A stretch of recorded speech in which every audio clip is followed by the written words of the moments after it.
మీ కుటుంబ శాంతి, ఆరోగ్యం, ఆర్థిక అభివృద్ధి కోసం రుద్రాక్ష మహాపూజలో తప్పక పాల్గొనండి. ఇప్పుడే నమోదు చేసుకోండి.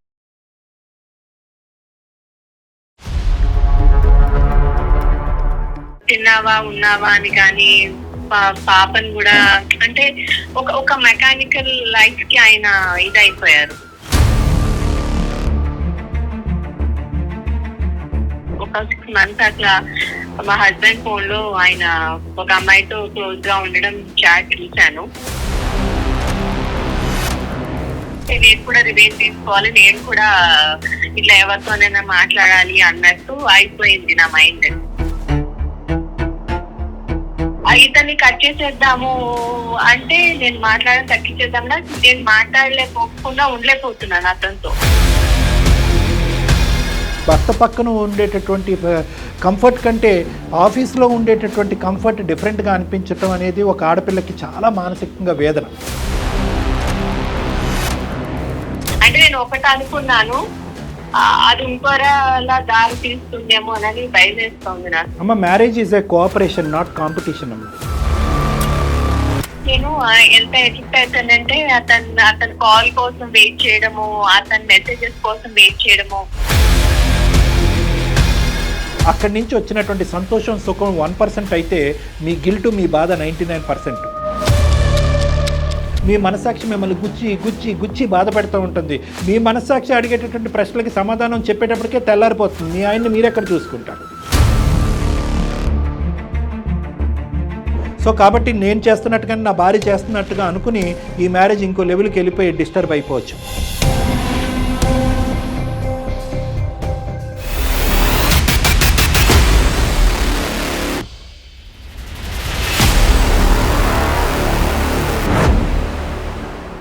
సుమన్ టీవీ అందమైన జీవితం కార్యక్రమానికి స్వాగతం. ప్రస్తుతం మనతో పాటు ఉన్నారు ప్రముఖ సైకియాట్రిస్ట్ డాక్టర్ కళ్యాణ్ చక్రవర్తి గారు. డాక్టర్ గారు నమస్తే. నమస్తే. ఒక మహిళ తను ఏం చేయాలో అర్థం కానటువంటి సిచ్యుయేషన్లో తను చేస్తుంది రైటా రాంగా ఏమీ అర్థం కావట్లే. ఆమెకు క్లారిటీ కావాలి. ఆ క్లారిటీ కోసం మన దగ్గరికి వచ్చింది. మాట్లాడితే మనకు కూడా క్లారిటీ వస్తుంది. తప్పకుండా మేడం, తప్పకుండా.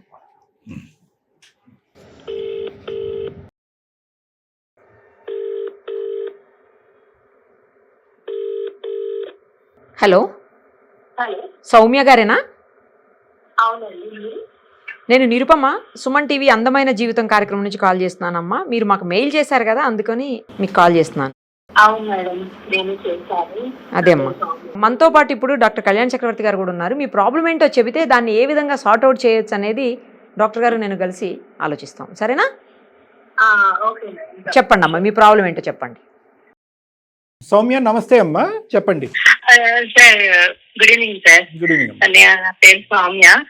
Thank you sir, thank you so much for your call. నేను మీకు చాలా పెద్ద ఫ్యాన్ సార్. థ్యాంక్ యూ అమ్మా. సార్, నేను ఇది వరకు విజయవాడలో టీచర్ కింద చేసేదాన్ని. ఇప్పుడు మేము హైదరాబాద్ షిఫ్ట్ అయిపోయాము. ఇక్కడ నేను టీచర్ కింద జాబ్ చేస్తున్నాను. మా హస్బెండ్ వచ్చేసి హైదరాబాద్ లో జాబ్ చేస్తారు. మా మ్యారేజ్ అయ్యి 5 years అయింది సార్. యాక్చువల్లీ నేను ఒక పెద్ద డైలమాలో ఉన్నాను. అంటే ఐ డోంట్ నో నేను మిస్టేక్ చేశానా ఏంటి, నాకైతే ఏం అర్థం కావట్లే. నేను మ్యారేజ్ అయిన ఒక 6 months కి కన్సీవ్ అయ్యాను. సో మా హస్బెండ్ చాలా బాగా చూసుకునేవాళ్ళు, చాలా కేరింగ్ గా అంతా బాగుండేది. సో డెలివరీ టైంలో నేను మా మదర్ వాళ్ళ ఇంటికి వెళ్ళి అప్పుడు ఆ టైంలోనే కొంచెం మా మధ్య కొంచెం కాల్స్ అవి తక్కువ అట్లా. సో దూరంగా ఉన్నాం కదా అని అలా అనుకుండే. సరే మళ్ళీ వచ్చేసి సిటీకి వచ్చి మళ్ళీ నేను జాబ్ లో జాయిన్ అయినప్పుడు ఆయన ఫుల్ కెరియర్ ఓరియంటెడ్ అయిపోయారు. నేను పాపని చూసుకోవడం అలా అయిపోయింది. సో అసలు తిన్నావా ఉన్నావా అని కానీ పాపని కూడా అంటే ఒక మెకానికల్ లైఫ్ కి ఆయన ఇదైపోయారు. అంటే ఇది వరకు ఉన్నంత అటాచ్మెంట్ గానీ, ఇది వరకు ఈచ్ అండ్ ఎవ్రీథింగ్ గుర్తుపెట్టుకునేవారు సార్. బర్త్డేస్, మ్యారేజ్ అన్ని. ఒక 2 years నుంచి అయితే అసలు ఇవన్నీ ఏమి లేవు సార్. ఏదో నేను స్కూల్కి వెళ్ళి వస్తున్నాను, తను ఆఫీస్కి వెళ్ళి వస్తున్నారు, ఇలానే నడుస్తోంది. పాప ఎదిగిపోయింది. అంటే అసలు నాకు ఏమీ అర్థం కావట్లేదు సార్. అసలు ఒక 1 year, ఒక 6 months అట్లా మా హస్బెండ్ ఫోన్ లో ఆయన ఒక అమ్మాయితో క్లోజ్ గా ఉండడం చాట్ చూశాను. ఎప్పుడమ్మా 1 year బ్యాకా? 1 year back sir. అతను చాట్ మెసేజెస్ చూస్తే అతను వేరే అమ్మాయితో కమ్యూనికేషన్ లో ఉన్నాడు. ఎస్ సార్ క్లోజ్ గా ఉన్నట్టు నాకు అర్థమైంది. రైట్ అమ్మా. నేనే అసలు ఈ దగ్గరగా ఈ 1.5 year నుంచి చాలా బాధపడుతున్నాను. అడుగుతాను, తను నాకేం చెప్పడు. ఇప్పుడు ఆఫీస్కి వెళ్ళాక కూడా ఒక కాల్ గానీ ఒక మెసేజ్ గానీ ఏమి ఉండదు. సో నేను చూసాను, అంటే నాకు ఒకలాంటి కోపం, ఒకలాంటి బాధ వచ్చేసింది సార్. నాకు అంటే ఒకలాంటి ఎలా అంటే నేను కూడా రివెంజ్ తీసుకోవాలి, నేను కూడా ఇట్లా ఎవరితోనైనా మాట్లాడాలి అన్నట్టు అయిపోయింది నా మైండ్. నేను మా కొలీగ్ తోటి అంటే నేను మామూలుగా ఆయన హీఈస్ వెరీ జెంటిల్మెన్. సో నేను మామూలుగా మాట్లాడేదాన్ని. మామూలుగా ఇదివరకన్నా కొంచెం వాంటెడ్లీ ఇదయ్యాను. లైక్ నేను నా పెయిన్ అంతా షేర్ చేసుకోవడం ఆయనకి అట్లా. సో అతను నన్ను ఏమి జడ్జ్ ఏం చేయలేదు. యూ డోంట్ డిజర్వ్ ఇట్ అని చెప్పేవాళ్ళు అంతే. So he's very calm going. So అట్లా అలాగా. సో కానీ ఇప్పుడు అది ఏమైపోయిందంటే అంటే నా లోన్లీనెస్ ని నేను అతనితో షేర్ చేసుకోవడం అట్లా అలా జరిగింది. సో అది ఇప్పుడు నాకేమైపోయింది అంటే నాకు అసలు ఎందుకు నేను ఇంటికి వెళ్తాను, నా హస్బెండ్ నాకు ఉన్నాడు కదా, ఇతను నాకెందుకు నా మైండ్ లోకి వస్తున్నాడు అని. అది అసలు చాలా ఒక పాప ఉంది. అంటే అసలు నేను ఏం చేస్తున్నాను, ఇతన్ని కట్ చేసేద్దాము అంటే నేను మాట్లాడడం తగ్గించేద్దామన్నా నేను మాట్లాడలేకపోకుండా ఉండలేకపోతున్నాను అతనితో. సో నాకు అసలు ఏం అర్థం కావట్లేదు సార్. ఇది తిన మాట్లాడుతున్నాడు కదా క్లోజ్ గా ఒక అమ్మాయి తోటి, నేను కూడా మాట్లాడచ్చు అన్న ఇలా మా ఇద్దరి మధ్య గ్యాప్ వచ్చినప్పుడు నేనేనా సఫర్ అవ్వాలి, తన కాదా అన్నట్టు నేను అంటే వేరే ఏ ఇదిలో కాకుండా నేను వేరే మాట్లాడదాము అన్నది ఒక వేరే జంట తోటి ఇప్పుడు ఇలా అయిపోయింది. అది reason for starting the conversation is a problem. ఇప్పుడు conversation is never the problem madam. మీరు వర్క్ లో మెన్తో మాట్లాడతారు, నేను వర్క్ లో నేను ఉమెన్తో మాట్లాడతాను. కానీ ఇక్కడ ఏంటంటే ఏ కారణం చేత ఒక వ్యక్తితో కాన్వర్సేషన్ మొదలు పెట్టారు, ఆ పరిధి ఎక్కడి వరకు ఉండాలి అనేటటువంటి పరిధిని దాటి మాట్లాడటం. నా పెయిన్ షేర్ చేసుకున్నాను, నా లోన్లీనెస్ షేర్ చేసుకున్నాను అనేటటువంటి ఒక ఎత్తు అయితే కనుక, అవతల నుంచి వచ్చినటువంటి వ్యక్తి వేసినటువంటి ఒకే ఒక మంత్రదండం ఏదన్నా ఉంది అంటే యూ డోంట్ డిజర్వ్ ఇట్ అనేటప్పటికీ అయిపోయిందమ్మా. ఇంకా అంటే యూ డోంట్ డిజర్వ్ ఇట్ అంటే అరే నువ్వు ఇంత మంచి అమ్మాయివి, ఇంత చక్కగా ఉన్నావు, నువ్వు ఇంత కష్టపడుతున్నావా, నీకు ఇలాంటి భర్త వచ్చాడా, యూ డోంట్ డిజర్వ్ ఇట్ అనేటప్పటికీ 98% ఈ పొజిషన్లో ఉండేటటువంటి వాళ్ళు చాలామంది ఇదవుతారు ఆలోచన. అంటే ఆవిడ ఏదో తప్పు చేశారని మనం అనట్లేదు, కానీ ఆ ఇమేజెస్ తీయలేకపోవటం, ఒక సాంప్రదాయమైనటువంటి ఒక బంధంలో ఉన్నప్పుడు ఆ ఇమేజెస్ తీయలేకపోవటం, ఆలోచన తీయలేకపోవటం, భర్త పక్కన ఉండేటటువంటి కంఫర్ట్ కంటే ఆఫీస్లో ఉండేటటువంటి కంఫర్ట్ డిఫరెంట్గా అనిపించటం అనేది ఒక ఆడపిల్లకి చాలా మానసికంగా వేదన. అంటే చెప్పింది చాలా సత్యం సార్. నాకు నిజంగా అంటే నేను ఏమైపోతున్నాను, నా వాల్యూస్ ఎక్కడికి వెళ్ళిపోయాయి, ఎందుకు నాకు ఇట్లా అనిపిస్తోంది, నాకు చాలా కష్టంగా ఉంది సార్. నేను అలా నేను ఏమి రాంగ్ స్టెప్ తీసుకోవడం అట్లా ఏం చేయలేదు, బట్ నేను మాట్లాడకుండా ఉండలేకపోతున్నాను. మరి ఇప్పుడు అదే కదా నాకు పెద్ద ప్రాబ్లం. నాకు పాప ఉంది, నా హస్బెండ్ ఉన్నాడు. మీ హస్బెండ్ తీరు ఎలా ఉందమ్మా ఈ మధ్యకాలంలో? అతని తీరు ప్రవర్తన ఏమైనా మార్పు వచ్చిందా? అదేదో చాటింగ్ చూసాను అన్నారు, చాటింగ్ ఎలాంటి చాటింగ్, అది ఎటువంటి చాటింగ్, అది ఏమైనా ఇప్పుడు కంటిన్యూ అవుతుందా ఈ మధ్యకాలంలో? ఇంకా ఏమైనా కొత్తగా మీరు ఏమైనా చూసారా? అవుతోంది సార్, అవుతోంది. నేను అంటే మరి హైడ్ చేస్తున్నాడేమో మరి, కాకపోతే నాతో బిహేవియర్ మాత్రం అలాగే ఉంది సార్. మంచిగా ఏమీ లేదు. మా పెళ్ళైన కొత్తలో పాప పుట్టేందుకు అలా అయితే లేదు, అంత ఎఫెక్షనేట్ గా అయితే లేదు. తనలో అయితే ఇంకా అంటే నా పాత హస్బెండ్ లా ఇది వరకు ఎలా ఉండే అలా అయితే లేదు సార్. ఓకేనమ్మా, ఓకే. ఇప్పుడు నాకు అయితే నేను చెప్పుకోలేను సార్. అది నేను తప్పు చేస్తున్నానా, నా పేరెంట్స్, నా పాప, అది నేను అనుకున్నది వేరు, ఇప్పుడు ఇలా అయిపోయింది అంటే నేను నమ్మలేకపోతున్నాను సార్. ఇప్పుడు తను వేరే అమ్మాయితో చాట్ చేస్తున్నాడు. ఇప్పుడు నేను అది చూసి నేను మళ్ళీ ఒక 2-3 సార్లు చూసాను తప్ప నేను మళ్ళీ చూడలేదు. సో తను హైడ్ గా పెట్టుకున్నాడా దాన్ని? వల్ల అది క్యాజువల్ గా జరిగిందా అసలు? నేను చాలా అంటే నా మీద నాకు చాలా బాధేస్తుంది సార్, ఏంటి నీ వాల్యూస్ ఇవా అని. అంటే నేను ఒకటి అనుకున్నాను, అది ఇంకోలా దారి తీస్తుందేమో అని భయం వేస్తుంది నాకు. అమ్మ, marriage is a cooperation, not competition అమ్మ. ఇప్పుడు మీరు ఎలా ఉన్నారు అంటే కనుక ఒక టగ్ ఆఫ్ వార్ ఉంటుంది చూడండి, అట్లా అవుతాయి ఇట్లా అవుతాం, ఆ విధంగా ఒక కాంపిటీషన్, ఇద్దరు శత్రువుల కింద నువ్వు ఇంత ఎత్తెక్కితే నేను ఇంత ఎత్తు చేస్తాను, నువ్వు అంత తప్పు చేస్తే నేను ఇంత తప్పు చేస్తాను అనేటటువంటి దారిలో పోవద్దమ్మా. ఎందుకంటే వ్యక్తిత్వాలు చూసుకోండి, మనస్తత్వాలు చూసుకోండి.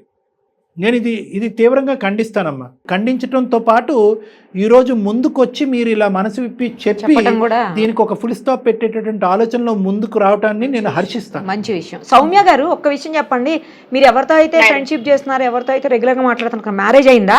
అయింది మేడం, అయింది. బట్ నా ఇదేంటంటే నిజంగా సార్ అన్నట్టు ఇది ఏమి కాంపిటీషన్ కాదు అసలు. బట్ అదే నా మీద నాకే చాలా గిల్టీగా ఉంది మేడం అసలు. అంటే నేను ఎంత ఎడిక్ట్ అవుతానంటే అతను కాల్ కోసం వెయిట్ చేయడము, అతని మెసేజెస్ కోసం వెయిట్ చేయడము.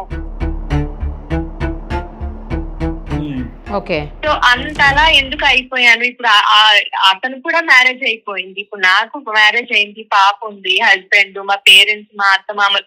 అంటే అసలు నేను ఎందుకు ఇలా అయిపోయాను, అంత ఇది అయిపోయానా. నేను ఇప్పుడు నా హస్బెండ్ పట్టించుకోవట్లేదు, కరెక్టే, బట్ నన్నేమీ ఇచ్చేయట్లేదు.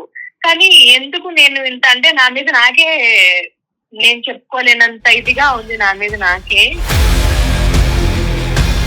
సో అందుకని ఇదేంటో కూడా నాకు తెలియట్లేదు. ఒకటి ఇందాక నిరుపమ మేడం అన్నట్టుగా ఇది మేము ఖండించేటటువంటి అంశం అనేటటువంటి ఒకటైతే కనుక మీ యొక్క ప్రవర్తనని మీరు ఆల్రెడీ ఖండించేసుకున్నారు. మేము కొత్తగా ఖండించి ఇదేంటో నీకు బుద్ధి ఉందో లేదా బిడ్డ చెప్పేటటువంటి స్టోరీ కాదు. Okay, number 1.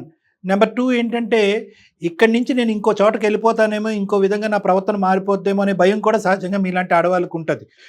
నాకు నేను నిజంగా చెప్తున్నాను, నేను చెప్పలేకపోతున్నాను ఎందుకు నేను ఇలా అయిపోతున్నానా, నాకు భయం వేస్తుంది. నేను అందుకనే మిమ్మల్ని అప్రోచ్ అయ్యాను. అదేనమ్మా. లెట్ మీ టెల్ యూ అమ్మా. సో ఆల్రెడీ సొల్యూషన్ వచ్చేసిందమ్మా. 50% నీ ప్రాబ్లంకి ఆల్రెడీ కాల్ చేయడంతోనే, అందమైన జీవితం యొక్క ఆశ్రయం తీసుకోవడంతోనే వచ్చింది. ఎందుకంటే నీకు ఏదైతే గిల్ట్ ఉందో, ఏదైతే బాధ ఉందో, that it self is an antibiotic. అదే మెడిసిన్ నీకు. ఓకే, ఆ గిల్ట్ ఎవరికైతే ఉంటుందో అదేంటంటే ఒక లిమిటేషన్ అనేటటువంటిది క్రియేట్ చేస్తూ ఉంటుంది. ఇక్కడి నుంచి ఇంకో చోటకి వెళ్ళకుండా, అక్కడి నుంచి ఇంకో చోటకి వెళ్ళకుండా ఒక గీత గీస్తూ ఉంటుంది. అట్ ద సేమ్ టైం ఇక్కడ ఉన్నటువంటి సమస్య ఏంటంటే అక్కడ ఎందుకు కంఫర్ట్ వస్తుంది, ఆ ఆలోచనలో ఎందుకు కంఫర్ట్ వస్తుంది, ఆ మెమరీస్లో ఎందుకు కంఫర్ట్ వస్తుంది అనేటువంటి ఒక బాధ అయితే కనుక, ఇంకోటి ఏంటంటే ఇక్కడి నుంచి మీరు ఆల్రెడీ నేను ఒక తప్పు చేశాను అన్నట్టుగా మీరు ఫీల్ అవుతున్నారు కాబట్టి ఆ ఫీలింగు ఇక్కడి నుంచి ఇంకో లెవెల్కి వెళ్ళకుండా మిమ్మల్ని ఆపేస్తూ ఉంటుంది. ఇది గుర్తుపెట్టుకోండి అమ్మ. నేను చెప్పే ఇంపార్టెంట్ పాయింట్. ఇంకొక అంశం ఏంటంటే మిమ్మల్ని తిట్టక్కర్లేదు, మిమ్మల్ని ఖండించక్కర్లేదు, ఏంటమ్మా అనేది అనక్కర్లేదు. కానీ అట్ ద సేమ్ టైం మీ బాధని ఏ విధంగా తీసేయచ్చు, ఈ ప్రాబ్లం నుంచి ఎలా బయటపడాలి అనేటటువంటిది మాత్రం ఖచ్చితంగా నేను చెప్తానమ్మా. ఇందాక నేను చెప్పినట్టుగా marriage is about cooperation, not competition. ఎందుకు అంటే కనుక మీ భర్త నిజంగా అతను ఏదన్నా ఒక తప్పు చేస్తున్నట్టుగా అయితే కనుక వేరే అమ్మాయితో మాట్లాడటం కానీ ఇంకోటి అదంతా ఊహ అయి ఉండొచ్చు, మనకు తెలీదు. మీరు చూసినటువంటి ఆ 2-3 మెసేజ్ల తర్వాత వాళ్ళ ప్రయాణం అయిపోయి ఉండొచ్చు. లేదు, వర్స్ట్ కమ్ సినారియో అదే కంటిన్యూ చేస్తున్నాడని మనం అనుకుందాం. కానీ ఇక్కడ ఆ వ్యక్తిత్వానికి అది సూట్ అవుతుంది. నేను అనేది ఏంటంటే అతను ఉండేటటువంటి ప్రయాణంలో ఆ వ్యక్తిత్వానికి, అందులో అతను సేద తీరుతున్నాడు, అతను ఆనందిస్తున్నాడు, పక్కన మీరు ఉన్నారు అనేటటువంటిది కూడా మర్చిపోతున్నాడు అతను. కానీ అదే ప్రిన్సిపల్ మీకు వర్తించదు, మీ వ్యక్తిత్వానికి వర్తించదు.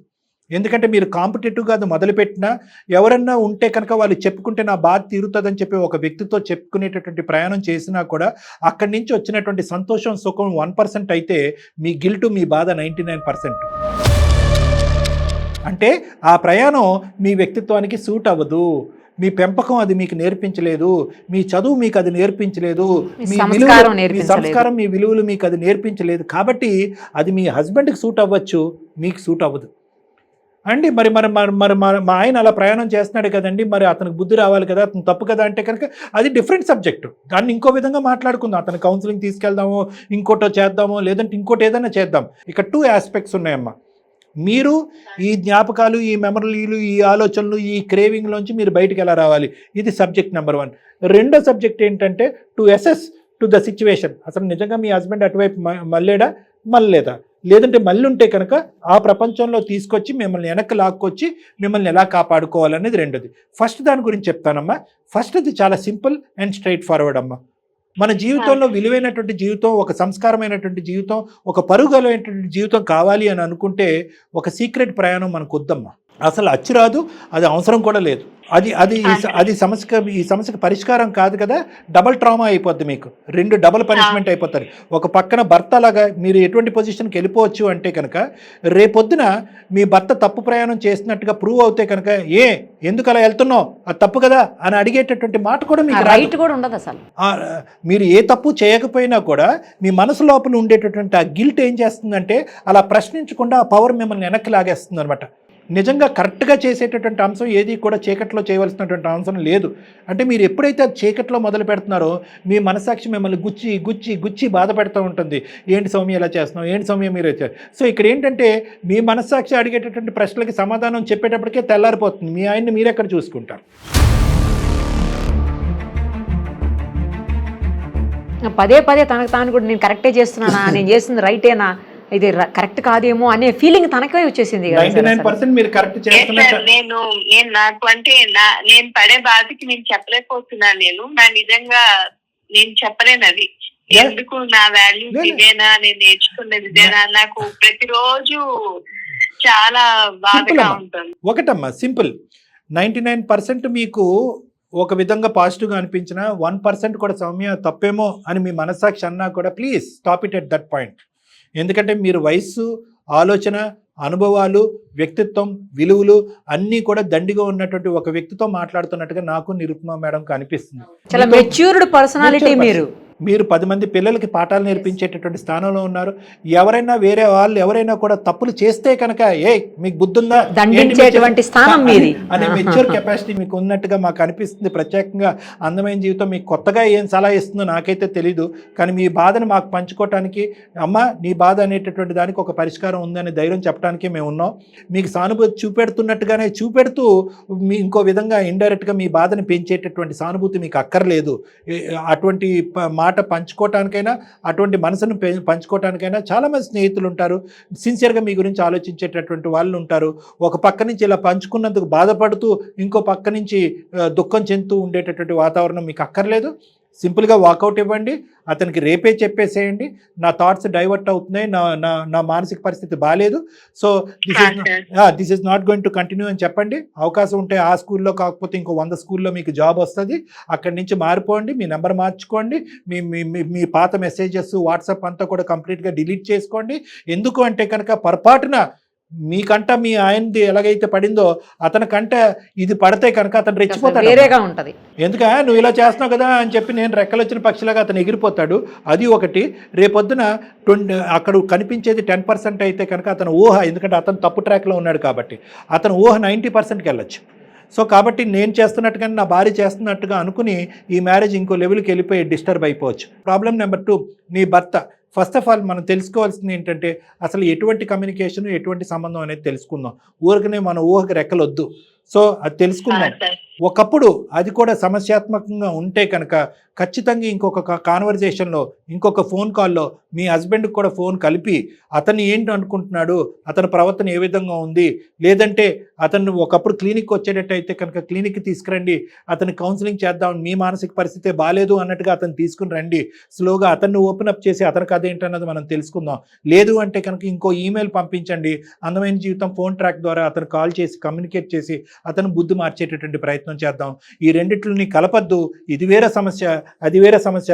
ఫస్ట్ ఈ సమస్యకి తక్షణ కర్తవ్యంగా రేపే పరిష్కార మార్గం దీనికి మొదలు పెట్టండి, ఈ గంటలోనే మొదలు పెట్టండి. అతను ఫోన్ కాల్ కట్ చేయండి, అతనితో ఫోన్ చేయండి, కట్ ఆఫ్ చేయండి. ఆ విధంగా చేయండి. ఈ సొల్యూషన్ అనేది మనం వెంటనే దీనికి కూడా పరిష్కారం వెతకడానికి ప్రయత్నం చేద్దాం. ఓకేనా? క్లారిటీ వచ్చిందా? డైలమాలో ఉన్నారు, కొంచెం బయటపడ్డారా ఇప్పుడు? నాకు చాలా ధైర్యాన్ని ఇచ్చారు మేడం. షూర్. మళ్ళీ ఒక్కసారి నేనేంటో నాకు మీరు తెలియజేశారు. చాలా thanks madam. Thank you so much. God bless you. Thank you teacher గారు. Thank you. Thank you. Bye. So ఇప్పుడు ఇందులో ఏంటంటే సార్ ఒకటి నాకు క్లారిటీ వచ్చింది, ఈ అమ్మాయి మంచి అమ్మాయి, అసలు డౌటే లేదు. కేవలం భర్త ఏమన్నా తప్పు చేస్తున్నాడేమో అన్న అనుమానంతో ఏమో స్టార్ట్ చేసింది వేరే వాళ్ళతో కాన్వర్సేషన్. అంతే అంతే మేడం. చాలా మంచిగా చెప్పారు సార్, మీరు కూడా బాగా చెప్పారు, అసలు పర్ఫెక్ట్గా చెప్పారు. చూద్దాం. సూపర్ అసలు. Thank you thank you sir. నమస్తే. So much.